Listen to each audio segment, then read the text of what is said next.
শিক্ষক শিক্ষয়িত্ৰীসকল আপোনালোকে জানে যে জিটিপিজিটিৰ যিটো ৰিজাল্ট পাব্লিছ হৈছিল তাৰপিছত ভেৰিফিকেশ্যন প্ৰক্ৰিয়া অনুষ্ঠিত হৈ গ'ল। ভেৰিফিকেশ্যন প্ৰক্ৰিয়া অনুষ্ঠিত হৈ যোৱাৰ পিছত শিক্ষামন্ত্ৰী মহোদয়ে বা মুখ্যমন্ত্ৰী মহোদয়েও কৈছিল যে ছেকেণ্ড লিষ্ট পাব্লিছ হ'ব। গতিকে ইয়াতে ছেকেণ্ড লিষ্টৰ বিষয়ে আজি নটিছ ওলাইছে, আপোনালোকে চাব। ইয়াতে নটিছটোত আছে, মই আপোনালোকক দেখুৱাই আছোঁ। আপোনালোকে ডাইৰেক্ট অফিচিয়েল ৱেবছাইটত যাব, madhyamik.assam.gov.in।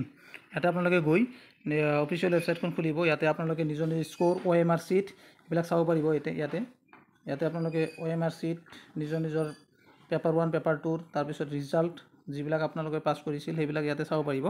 তাৰপিছত আৰু স্ক্ৰল কৰি তলত যাব। তলত যোৱাৰ পিছত ইয়াতে লিখা আছে নটিছ ডেট 23/7/2025। ইয়াতে 23/7/2025 লিখা আছে। ইয়াতে আপোনালোকে চাব পাৰিব যে কি নটিছ আহিছে। গতিকে ইয়াতে ক্লিক কৰিব। আপুনি ক্লিক কৰাৰ পিছত এনেকুৱা অফিচিয়েল ৱেবছাইট এটা খোল খাব। ইয়াতে লিখা আছে, ইয়াতে এইটো কাটা চিন আছে, এইটো নালাগে। তলত আপোনালোকে অলপ যাব, অলপ যোৱাৰ পিছত স্ক্ৰল কৰি তলত যোৱাৰ পিছত ইয়াতে নটিছ এটা আছে 23/7/2025 তাৰিখ। গতিকে ইয়াতে আপোনালোকে ক্লিক কৰিব।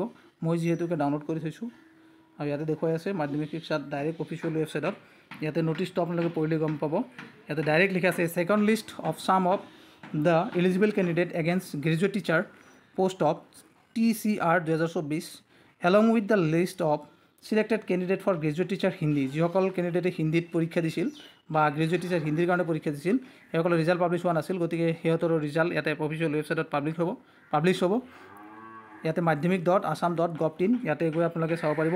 এডমিট কাৰ্ড এলং উইথ যিটো ভেনু থাকিব সেই ভেনু আপোনালোকে ইয়াতে পাই যাব। ডেটটো দিয়া আছে কেই তাৰিখ, 25/7/2025 তাৰিখে আপোনালোকে এডমিট কাৰ্ডটো ডাউনলোড কৰিব পাৰিব। তাৰপিছত গৈ আপোনালোকে ইয়াতে 4টা বজাত আপোনালোকে ডাউনলোড কৰিব পাৰিব। ইয়াতে লিখা আছে 4টা বজাত। তাৰপিছত সেইমতে আপোনালোকৰ ভেনু আৰু ডিটেইলছ দিয়া থাকিব এডমিট কাৰ্ডত। যিসকলে কোৱালিফাই কৰিব, কিবা কিউৰি থাকিলে ইয়াতে আপোনালোকে ফোন কৰিব পাৰিব। টেকনিকেল যদি কিবা ইছ্যু থাকে তেতিয়াহ'লে আপোনালোকে ইয়াতে ফোন কৰি জানিব পাৰিব। এতিয়াই পাব্লিছ হৈছে, আজিয়ে পাব্লিছ হৈছে, আপোনালোকে চাওক।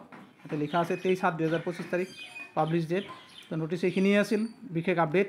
হিন্দীৰ যিসকল কেণ্ডিডেট আছিল তেওঁলোকৰ কাৰণে ভাল খবৰ, তেওঁলোকে ৰিজাল্টটো পাব্লিছ হ'ব। কেছৰ কি আছিল এইটো পিছৰ কথা। এতিয়া ৰিজাল্ট যিহেতুকে পাব্লিছ হ'ব, গতিকে আপোনালোকে নিজৰ ৰিজাল্ট চাব পাৰিব। ধন্যবাদ সকলোলৈকে, বেষ্ট অফ লাক।